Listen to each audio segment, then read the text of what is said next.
Derek Brown sat at the bar in a luxury hotel in mid-Manhattan. He was dressed in an informal business style, jacket and trousers. It was 5:30 in the evening, and he was finishing a long day of negotiating a deal for his client, Teddy Blaine, a mid-level executive at Gaston Inc. Gaston was a financial firm that managed money.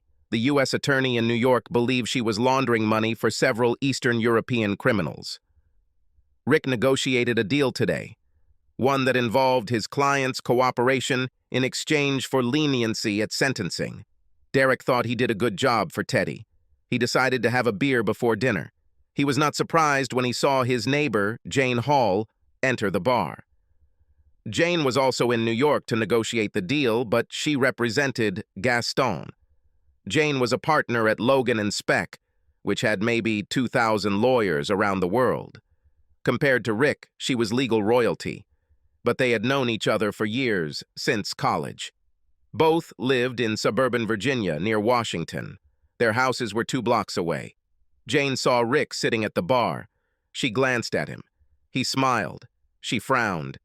That was all their business interaction for that evening. Jane had another meeting the next day with the prosecutor. Derek's smile gave her a warning. Jane sat down next to Rick and ordered Chardonnay. She asked, "How are you? Are you staying the night?" "Yes, tomorrow at noon by train. And you?" "I need to stay. Just one more day, I think." Rick was 40. He was 5 feet 11 inches tall, weighed 170 pounds, with brown hair and eyes. He was in good physical shape, Jane knew, because they sometimes ran together and played tennis in the same club as their spouses. Jane was also 40. She didn't like it. She believed that women experience this more difficult than men, so to speak. She was a beautiful woman, blonde, curvy, but also in good shape. On days when she was dressed for business, like today, she tried to emphasize not her curves. But Rick knew she had a great figure from seeing her in tennis and running clothes. They flirted frequently, often right in front of their spouses. This went on for years and never resulted in anything more than a few slow dances. The two finished their drinks, and Rick suggested, "How about dinner? We can eat here. The food is great. Are you agreed? At 7? Great. See you later." Jane thought that Rick might see a lot more of her than ever before. She'd been thinking about this trip ever since she found out Rick was going too. He didn't say anything, but her firm had enormous resources. She knew he was coming and planned to meet him on the train as if it were an accident. They rose together and did not talk about work. But Rick knew that Jane's company represented Gaston. Each of them had children who were in college.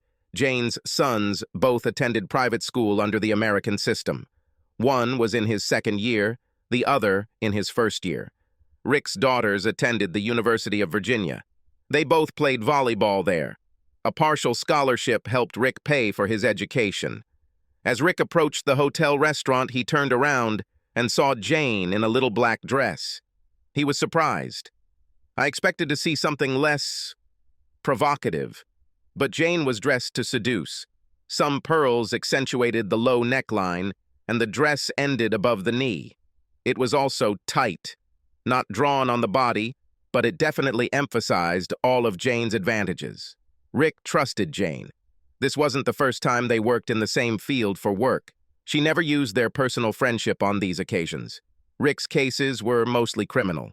Jane's affair isn't much, but enough that they know each other professionally, even if they weren't friends. The hostess led them to their table. As they sat down, Rick said, "Jane, you look so great, but that's just me, baby." Jane looked at him for a moment. She smiled and said, "I always know what I'm doing, Rick." Rick thought about this for a few seconds. He said, "I hope so." Jane just patted his hand when the waiter came over to ask about drinks. They received the menu and decided to choose red wine. Jane ordered the one she liked. Rick was faithful to his wife, May, throughout their long marriage. Of course, he was sometimes tempted, but he never really came close to giving in. One day, not long ago, May asked him a troubling question. "If you could have sex with one woman in the whole world, other than me, who would it be?" Rick was usually good at staying quiet when it was best, but he immediately knew the answer and said it. "Jane." May wasn't surprised. She had seen them flirt over the years. Even if Rick had kept his mouth shut, she would have known the answer. She was surprised by what he told her. She was also glad that he didn't ask her the same question. Jane and Rick had a great dinner and finished off a bottle of red. Then Jane said, "There's a club here. Let's pay and go." Rick sensed danger, but was weak. He happily agreed. Both went to a dance club adjacent to the hotel. The club had a good quintet of musicians playing a variety of dance tunes. Rick and Jane had danced together before, but never when they weren't in close proximity to their spouses. That night, Jane took Rick to the dance floor and they danced close together. Jane kept Rick on edge for half an hour before she took him to her room. She opened the door and pulled Rick into the room. She pulled him into a kiss. Rick tried to resist Jane. On the dance floor, both understood perfectly what was happening. Jane whispered in his ear, "I know what you want. You can have it tonight. Just for one night. You can have me." Rick was subdued and went with her to her room. He only half believed that this would happen. The kiss at the door was hotter than anything Rick had ever experienced before. He picked Jane up and carried her to the bed. Now it was impossible to stop. Jane's dress was off in seconds. She was loud. Part of him couldn't believe this was happening, something he had fantasized about for years. Now, lying next to her, he asked, "Why tonight?" "Because we're here, away from home. Because I've longed for you all these years. Just for this night, though. Tomorrow, we'll come home, and we'll just be friends again." Rick said, "Okay, let's make the most of it." And that's exactly what they did. Her claim that it was only for one night was violated twice in the morning. But Rick left by 9, and Jane went to the meeting. Jane thought she might be embarrassed by her betrayal. She had never been with another man before, since she married Melvin. She was also sure as she could be, that Mel was faithful to her. Nevertheless, here she committed treason. It worked. The two prosecutors were guys and seemed to sense something about her. Both flirted with her. She made a good deal with them, not giving up anything. A little flirting was all it took. Mel Hall went to May and Rick's house around 6 in the evening. Mel delivered an invoice for services his company performed, updating the back deck of a home. May asked him to bring it after his workday ended. Mel changed out of his work clothes. He did not always go to the objects. Mostly he observed. But that day he worked on the roof for 5 hours, replacing it. He came home, showered, and put on shorts and a t-shirt to deliver the bill. He also knew from May that there were some details that needed to be clarified. Loose nails, crooked board. So when Mel rang the doorbell, he looked pretty fresh. May answered quickly. She wore a pink and gray sundress with a plunging neckline and short length. May was a very attractive woman. She was tall, slender, with long, dark hair. Her dark eyes matched her hair. Mel always thought she was very sexy. However, unlike his wife and her husband, they did not flirt openly. However, both were aware of their mutual attraction. As in any marriage with some history, both were tempted. May was constantly making advances at her. She was a primary school principal, and before that, she was a teacher. Young fathers easily expressed their admiration for her. Mel visited houses, and sometimes only the wives were there. He received many unobtrusive offers, and some were quite open. He never gave in. Mel was the same height as May, but he wasn't skinny. He weighed 205 pounds, and it was mostly muscle. He was obviously very strong. His strength increased because he did a lot of physical work. He had blonde hair and a ponytail and blue eyes. They had known each other since college. Mel was sexually naive and shy when he met Jane, May's good friend. Jane quickly changed that. She took it for herself and held it. He paid for her law school by starting his own construction business. It definitely paid off, law school. May let Mel in and showed him the problems with the new deck. Mel had a toolbox with him. He quickly saw several problems that May had pointed out. He opened the drawer and took out his tool. May watched his movements. He was not as smooth or athletic as her husband.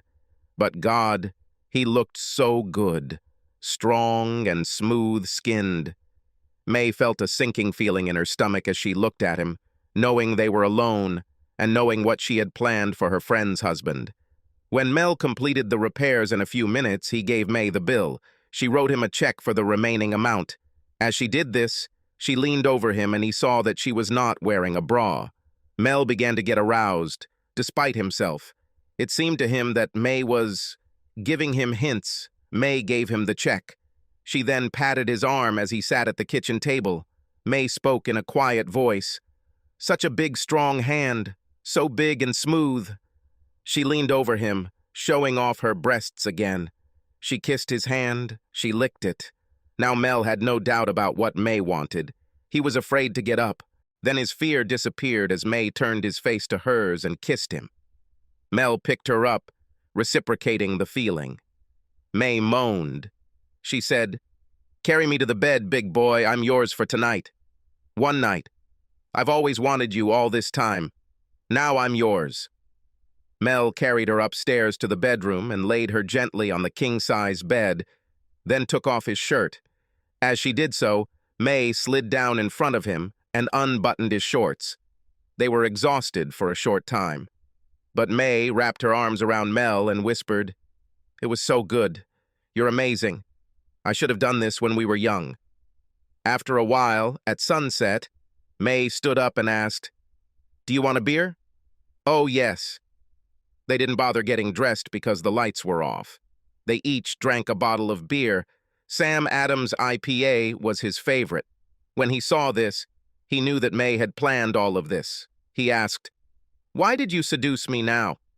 "Because I've always wanted to do this, and now seemed like a good time.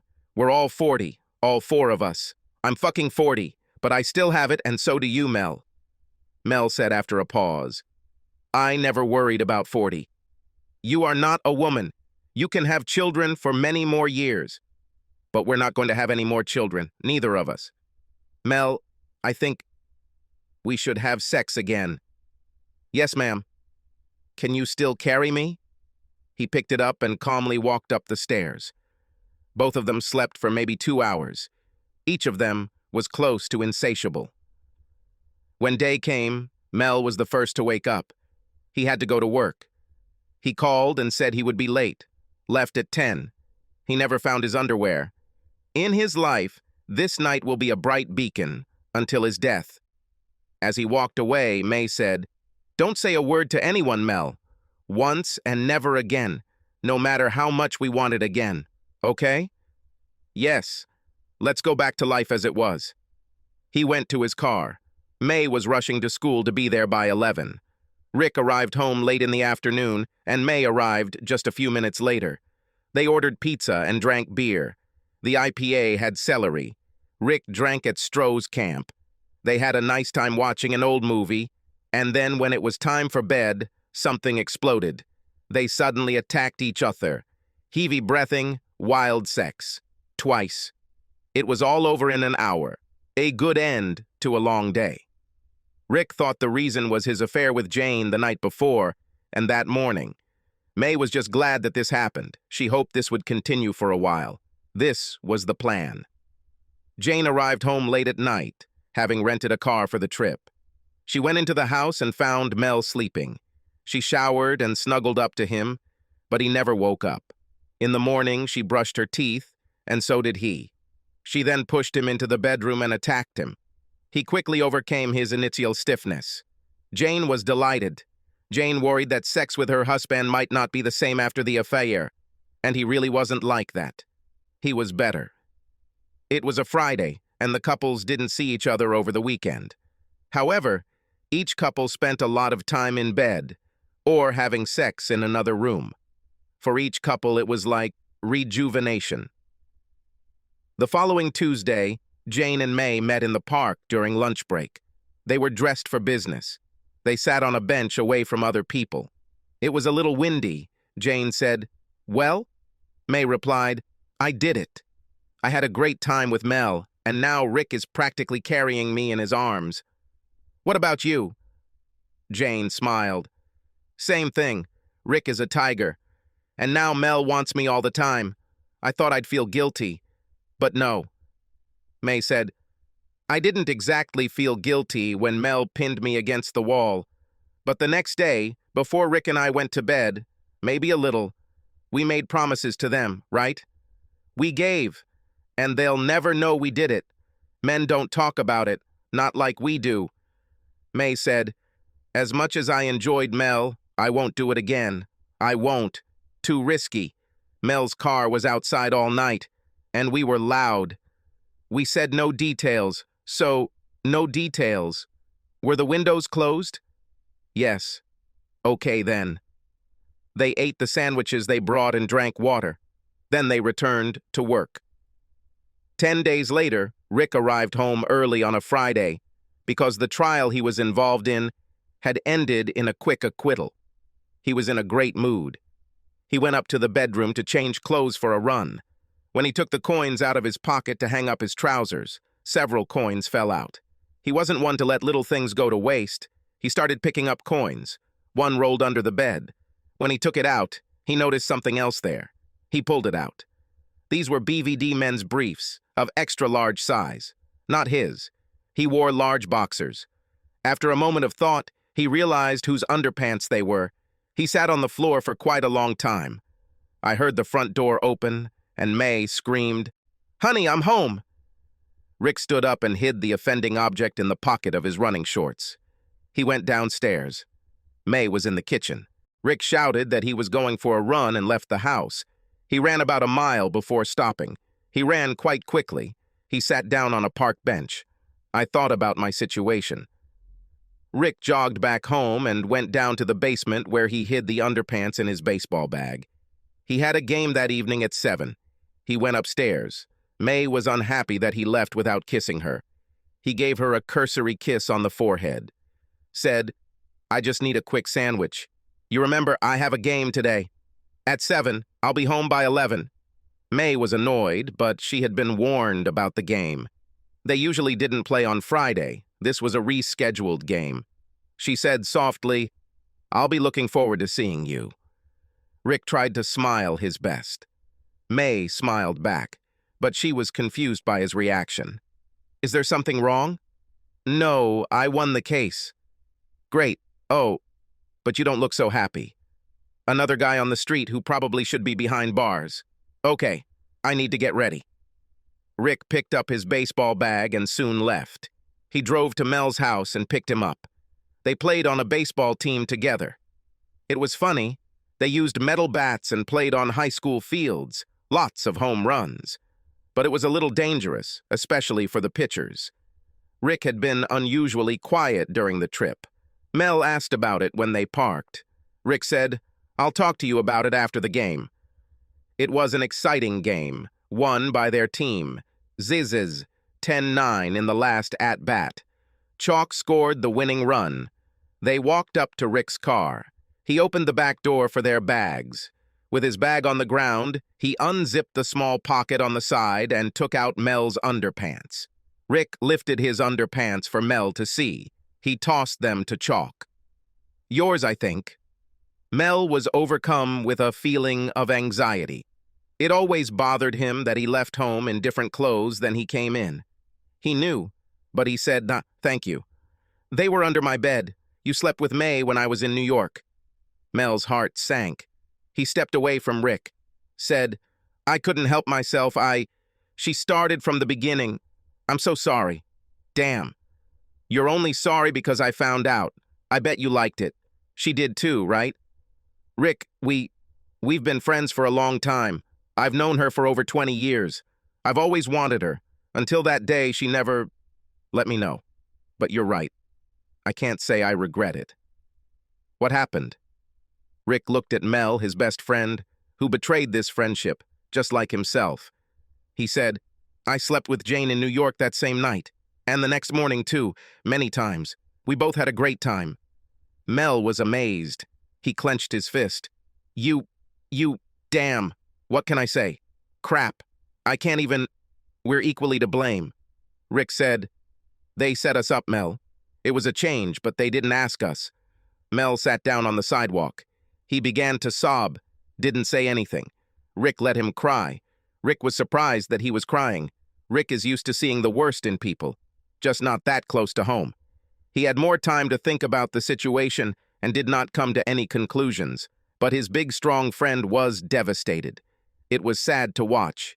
Mel stopped crying. He said, "What should we do?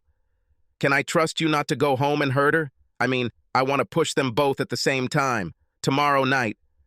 "Oh my God, Rick, I'm not like you. Tell her you're sick. I felt sick at the game. I can tell May the same thing." Cold. And that's what Mel did. He was not a good liar. He pretended to be sick and slept in the guest room. Rick told May that Mel had something wrong with his food, but he invited Mel and Jane to a barbecue tomorrow at 6. May looked a little embarrassed. Rick had no intention of having sex with May that night. Maybe never again. He was absolutely not happy with their evil plan. Thinking about it only made him angrier. So when May wanted affection, he did not respond, and May began to worry. The next morning, Rick got up at 5 in the morning. May pretended to be asleep. She heard him leave. She saw him running down the street in his sports uniform. Something was wrong. Rick never hosted social events. However, Jane and Mel are coming over for dinner tonight. Rick came in and out all day, went shopping, and looked into the office. He then mowed the lawn and sanded the edges along the sidewalk. Mel woke up late, and Jane was downstairs. She asked him how he was feeling. "Pretty good. We'll be fine by dinner." "What dinner?" "Rick invited us to a barbecue at 6 today. I agreed, before I got sick." "Ah, barbecue, chalk?" Mel said. "He wanted to try something. We'll just have to see. What do you have today?" Jane was getting ready to go shopping and stop by work. Now she thought something was wrong. She peered at Mel. "This..." She stopped. She said, "I'm going to buy an outfit and drop by at work." Mel sighed in relief. She saw it. A chill ran down her spine. But she went to change clothes for shopping. Mel refused breakfast, so she left.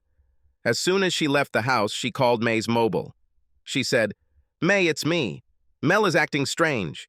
He was fine before the game. He said he was sick, but he is not a deceiver." May said, "Rick didn't want sex last night. Now he's gone. They have no way of knowing. They would never talk about it. They would never admit it." Jane was almost sure something had happened. She didn't want to cause May to panic. She said, "Well, we can just see what happens. See you at 6. Please don't give Rick any reason to suspect us. But May, wear something sexy tonight. We may need to improvise." Mel and Jane arrived exactly at 6. Rick opened the door. Mel was wearing beige shorts and a Hawaiian shirt. He was not elegant in dress. Jane was wearing a summer dress, tight at the top and loose at the bottom, on high heels. She looked great. Rick immediately suspected a trick. He led them inside, and May went downstairs. She was dressed to seduce. She wore a spaghetti strap top and a short frilly skirt, also in high heels. Rick now knew they were in for a wild night. He hasn't decided, not completely, what he wants to do. But underneath his calm, he was red with rage. This made him tense. Mel wasn't so knowledgeable. He and Rick didn't have a plan. Mel didn't know what to do. But he noticed May. His eyes were constantly glued to her as Rick poured drinks. Rick found an IPA in the refrigerator and took it out to heat it up.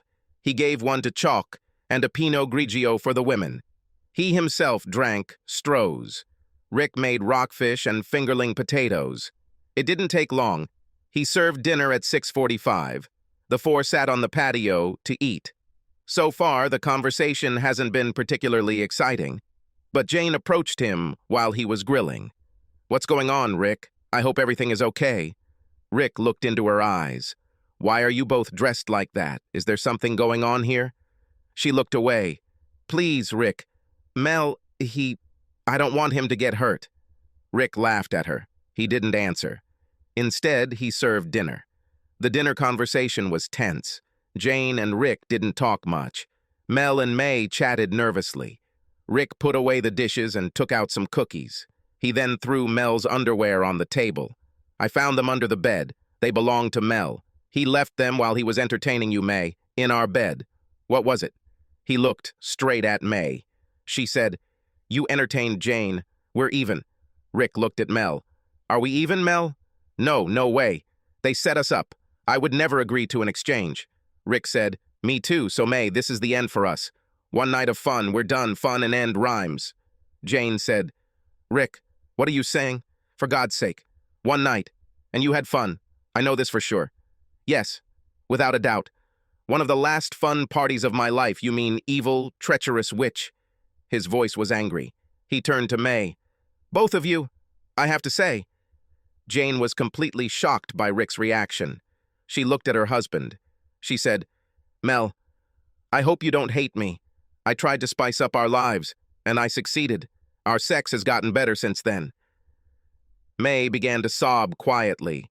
She knew her marriage was over. She knew Rick was right about what they had done. She slowly got up and walked into the house. Rick didn't follow her. Mel watched May leave. He asked Jane, was it all worth it? Jane was rooted to the spot. She didn't expect this. When she imagined what might happen, she thought that perhaps they would exchange partners again as soon as she could arrange it. Now. She was desperately trying to save her marriage. Mel stood up. He went into the house. Turning at the door, he said, I'm leaving without dessert. You can call an Uber wherever you need to go. He disappeared inside. A minute later, they heard the car start. Jane and Rick sat in silence. She said, you might as well keep your mouth shut. Everything would be great. We could trade, or we could forget about it. But you had to ruin everything. I couldn't let that happen. Tricks and lies. I may never be able to trust another woman again as long as I live. That's what you did, Jane. You and my smug wife. You did it. You made it much worse than necessary. You're a bastard. She took out her phone and went inside. He waited until he heard her leave and the car pulled up. Rick sat outside for a while longer. He ate a cookie and drank another Stroh's. But he knew that sooner or later he would have to take care of May. She was lying on the bed in their bedroom, still fully clothed. She seemed to be sleeping. Rick looked at her. Married to her for so long. Usually not stupid. He didn't understand. He went to the guest room where he moved some of his things before dinner. He didn't sleep well.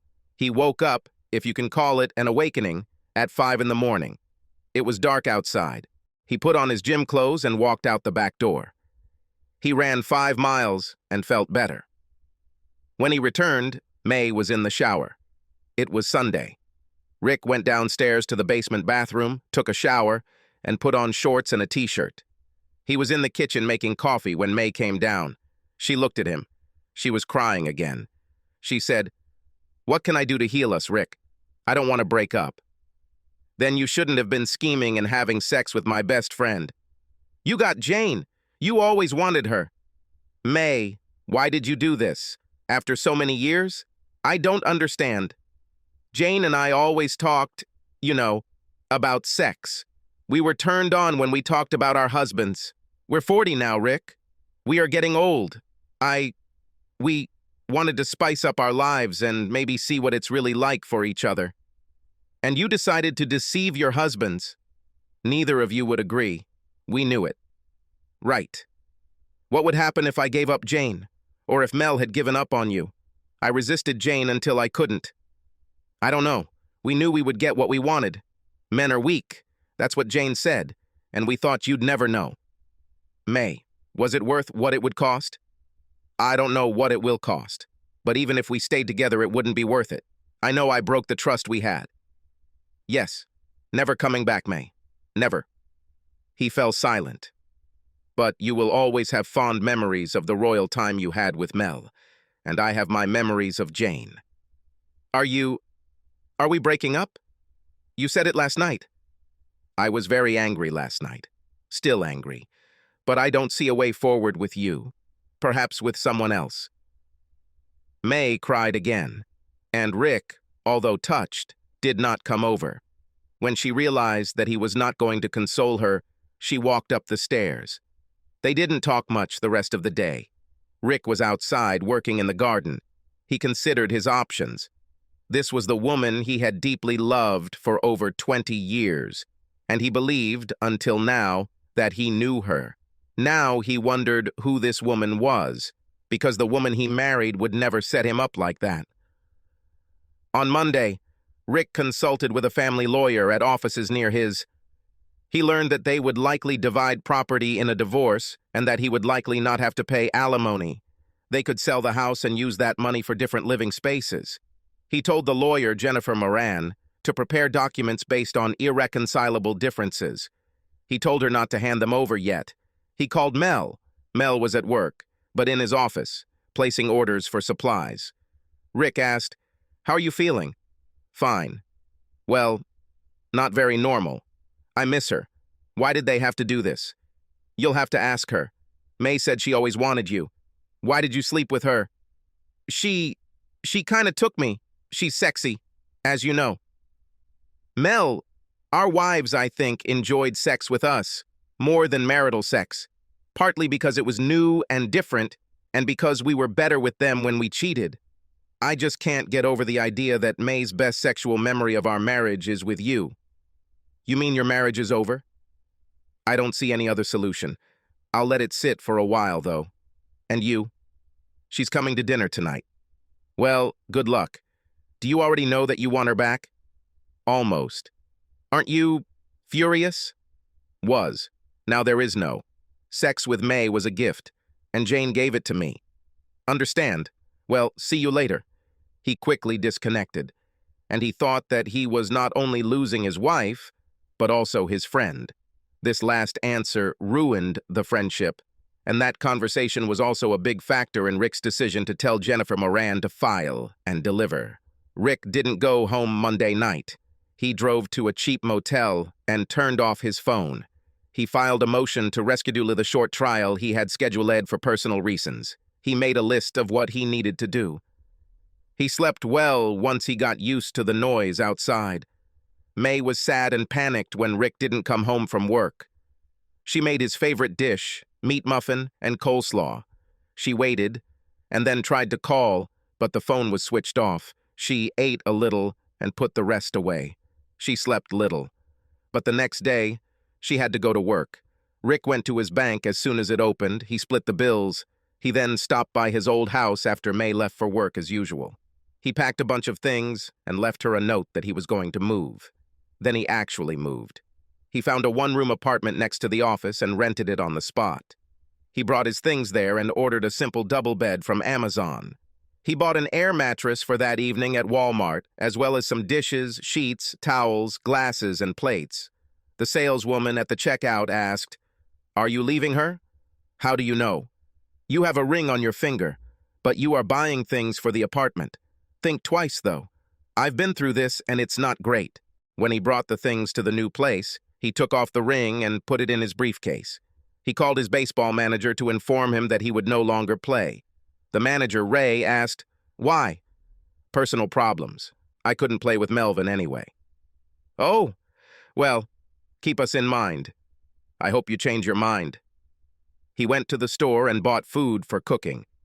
Then he sat down and cried his eyes out for 40 minutes.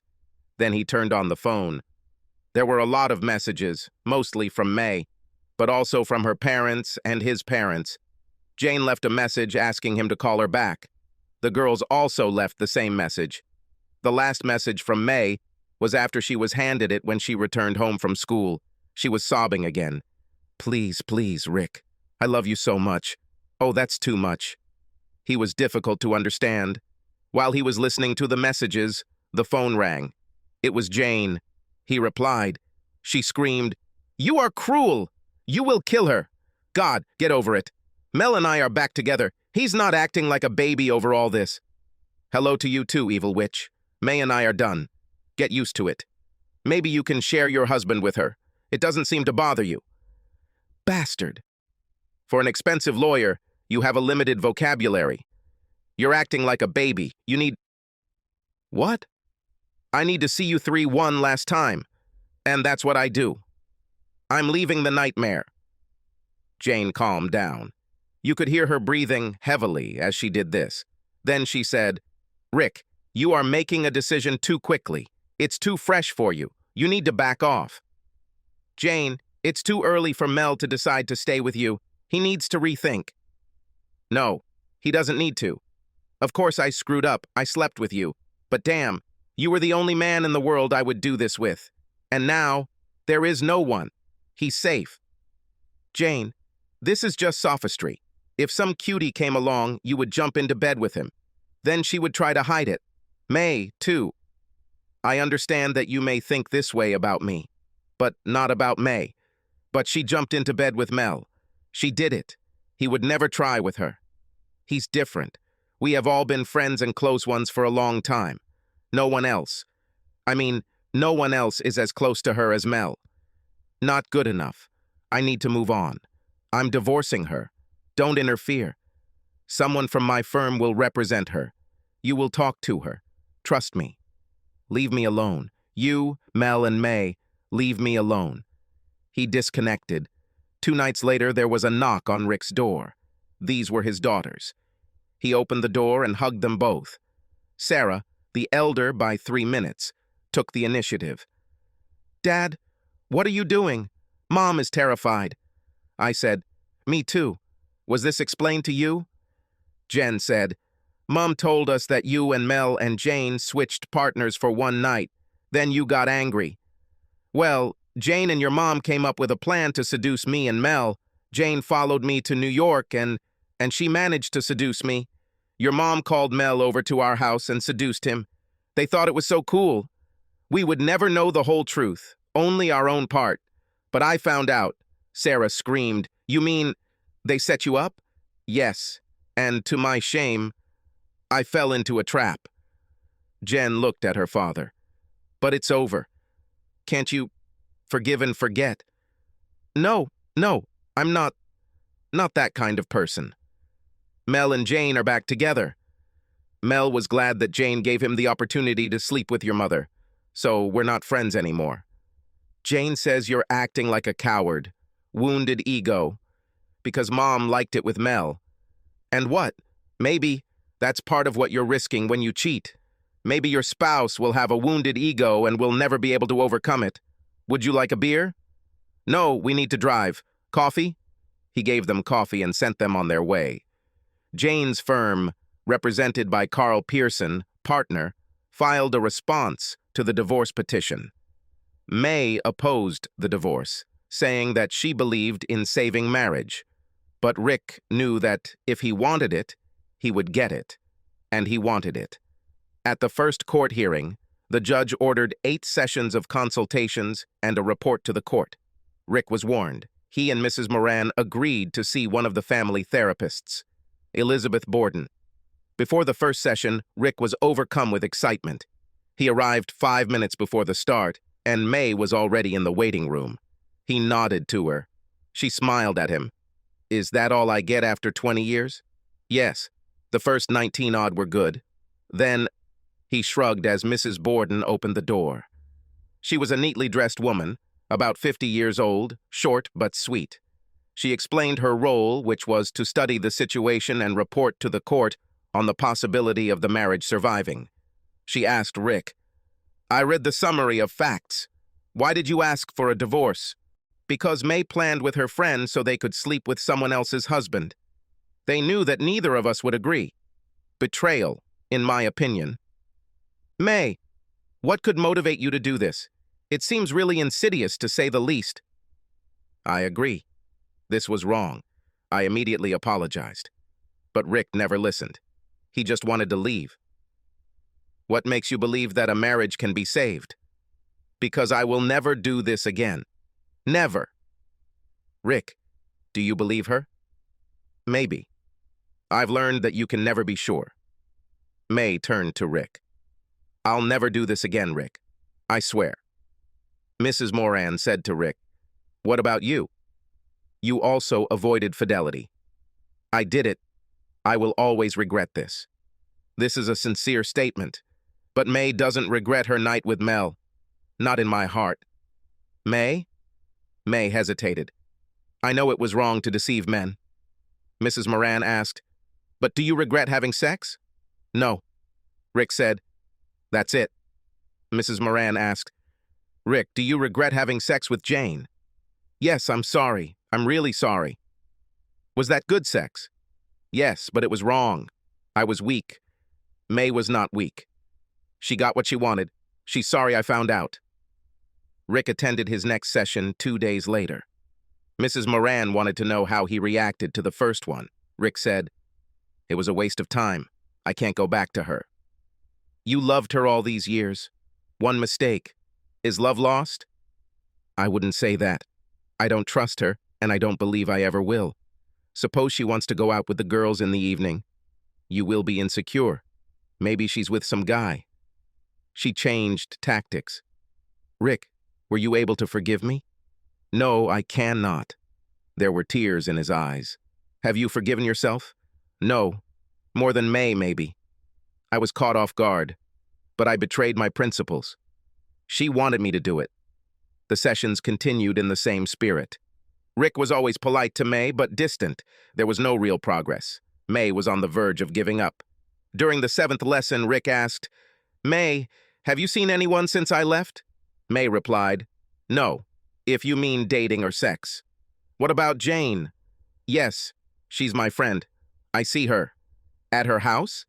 May felt uncomfortable. She said, "Yes, and Mel is there, but I didn't even touch him." "Why do you go there? You know?" "I would guess." "Nothing happened. When I go there, which is not often, we talk." Mrs. Moran asked, "Are you talking about what happened?"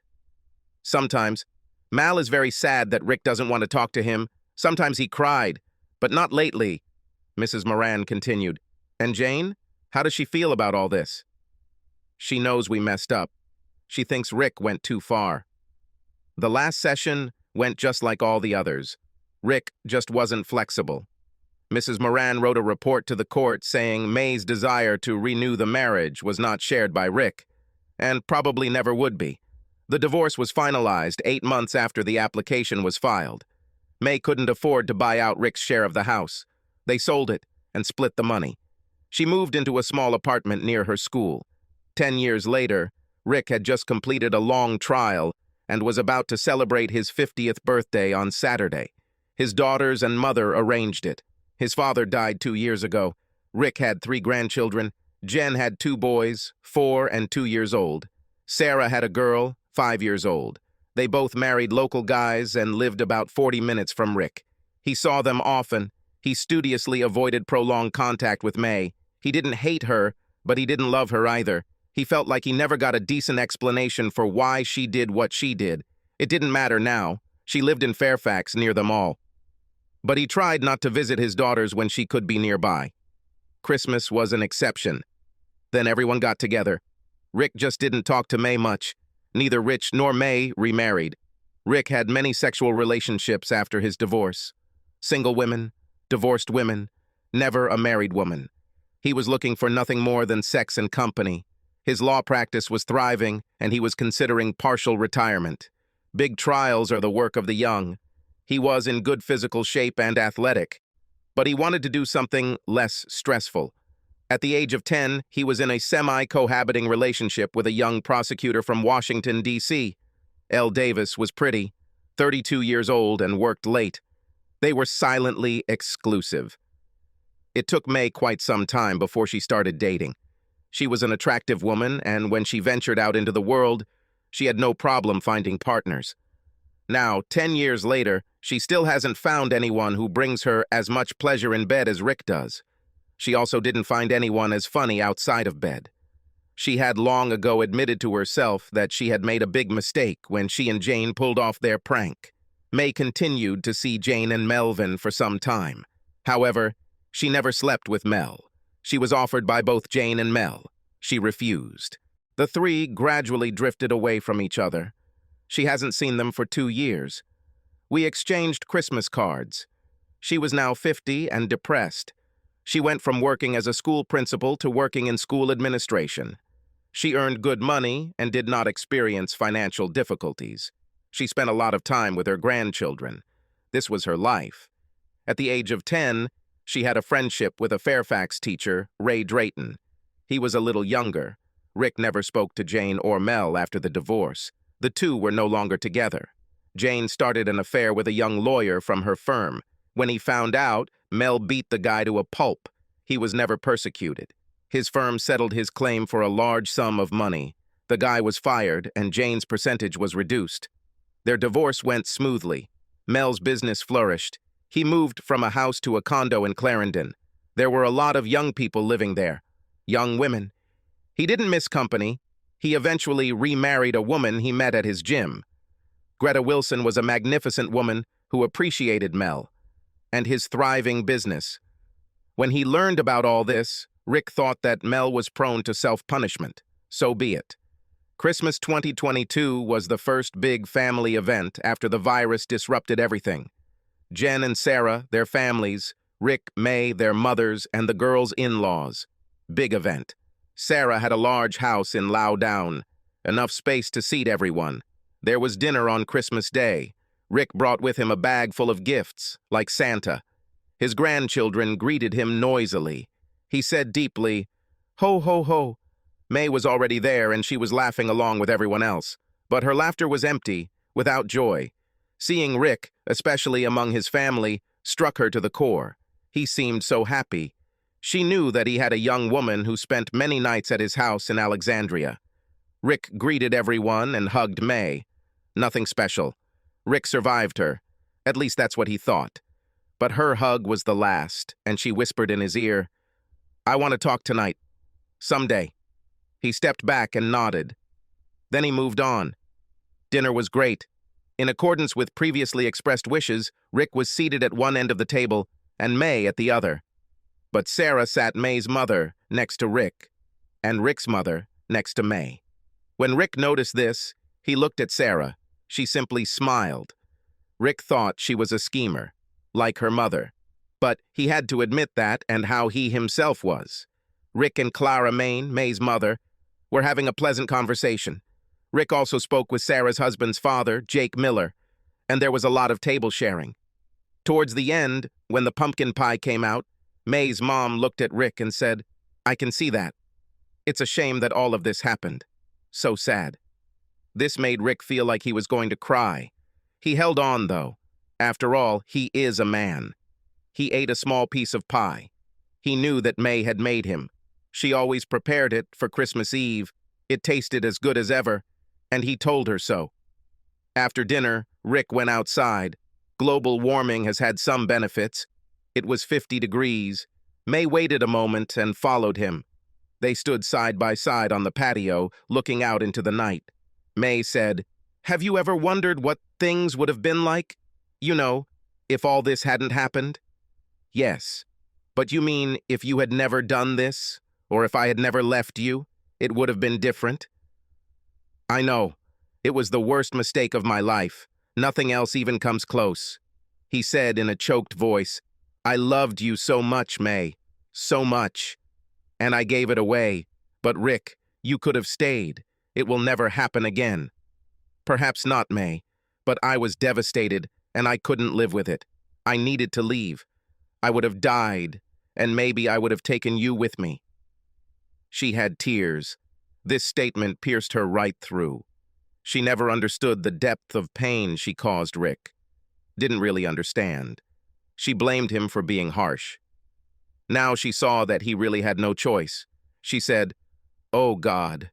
Rick said, "May, my wounds are almost completely healed. How about you?" "No, I can't say that. Even now, not a week goes by that I don't miss you." "Yes, everything I valued went up in smoke. Marriage, friendships, emotional security, gone. But I made it through.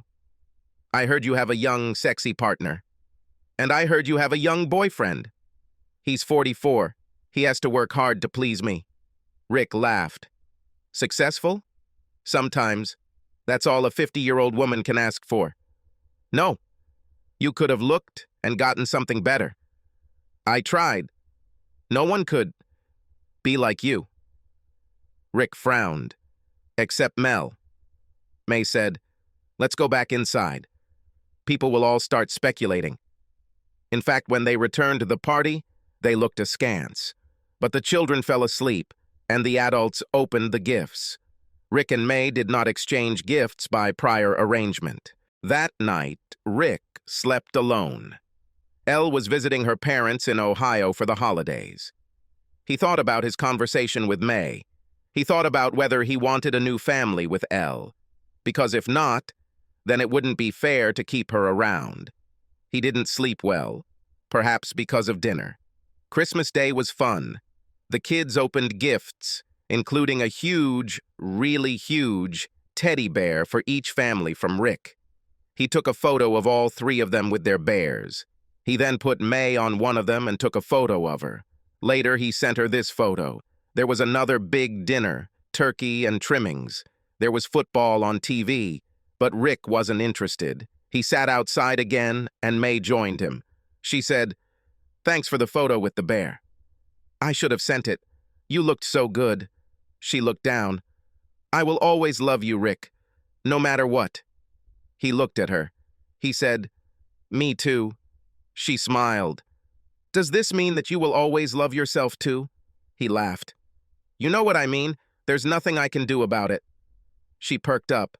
"I want to take you to dinner, maybe midweek. Dinner. Oh, and dancing, just like old times." "Okay. It's a date, just like old times." They met on Wednesday the 28th. Rick was nervous. He wasn't sure what he wanted or what she wanted. If pressed, he would have admitted that he thought she wanted to rekindle the relationship. And, if so, what does he think about it? The date went very well. They ate a nice, light, expensive dinner and then went dancing at a club where they played music for the older generation. They talked about what their lives had become. But mostly, they enjoyed each other's physical presence. They both danced well and enjoyed it. They ended up in her bed. She pulled him out of the Uber, out the door. Then they kissed, and they immediately went to the bedroom. At first, it was awkward to undress. They did it. They stood looking at each other, uncertain. How did they look compared to their old selves 10 years ago? The moment didn't last long because Rick picked her up and laid her on the bed. May was filled with passion. She thought the sex would be gentle, but it was pure passion for both of them, all night long. In the morning they continued. It was as if they were trying to cram 10 lost years into a few hours. At noon on Thursday, May said, "I need food." She cooked eggs and toast and served orange juice. Cooked naked. There was no point in getting dressed when they both knew what would happen next. They ate their eggs and drank their coffee. May then walked over and sat on Riku's lap. In the shower? Another offer he couldn't refuse. They spent the day in bed. At one point, May asked, "Do you believe that fantasy sex can be the basis of a good relationship?" Hot topic. But Rick knew the answer. Yes. He received his reward. After that, they rested for some time. May then got out of bed, spun around, and asked, "Do you like my 50-year-old body, Ricky?" He knew the answer to this question, too.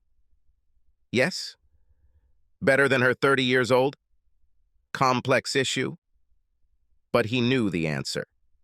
Yes. He received a fantastic award. And it wasn't that he lied. Even the last question. On Friday morning, Rick walked into his house and got dressed for work. But every day, he didn't need to go to court. He had a date with May that night, in a noisier dance club. He was looking forward to this. They had a great time at the club. May was an even better dancer than in her youth. She learned a lot, on the dance floor, in bed too, just like Rick. They returned to her house, sweaty and excited, now without hesitation. However, they were 50. They slept a little that night. We woke up at 8. After sex, a shower and more sex, they went to a park in Maryland and walked there. We had lunch, walked some more, and then had dinner at a diner. And they returned to her home. They stayed home for New Year. No football. But they watched the parade. But May interrupted this by having sex with him on the couch. Another place was ticked off her list. On Monday, which was a day off, they went bowling.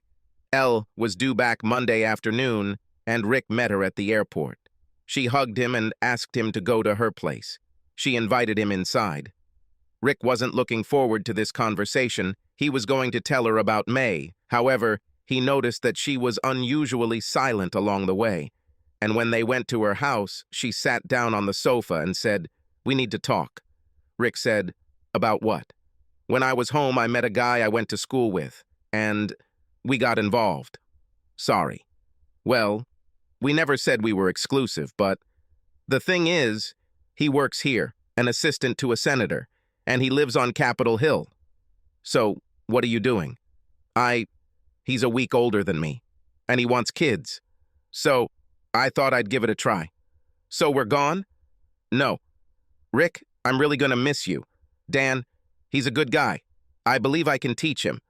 What did you know when we met?" Rick laughed. "I haven't copyrighted it." "I will miss you." Rick decided to be honest.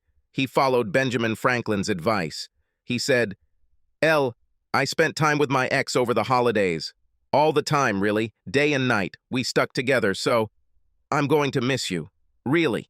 But I'm not devastated." She looked surprised.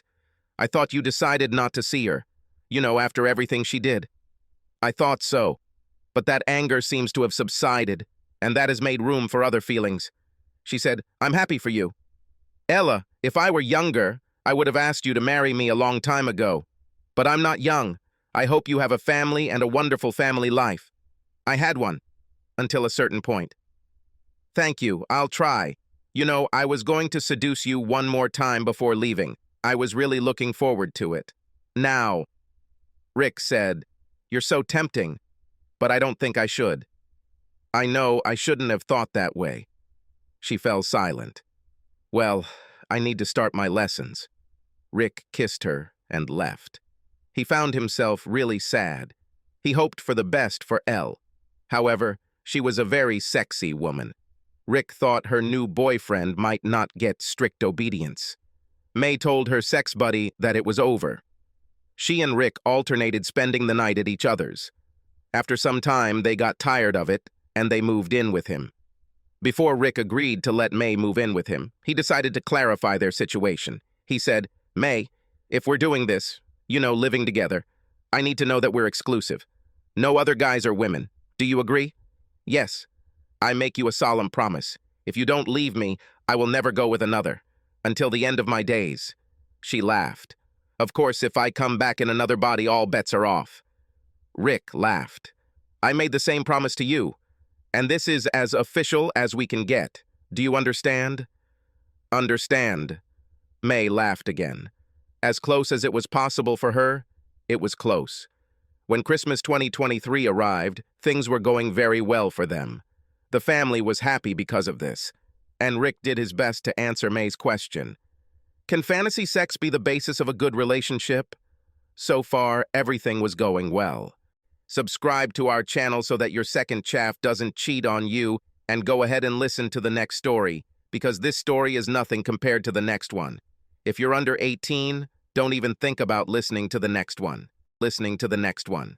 Listening to the next one. Listening to the next one. Listening to the next one. Listening to the next one. Listening to the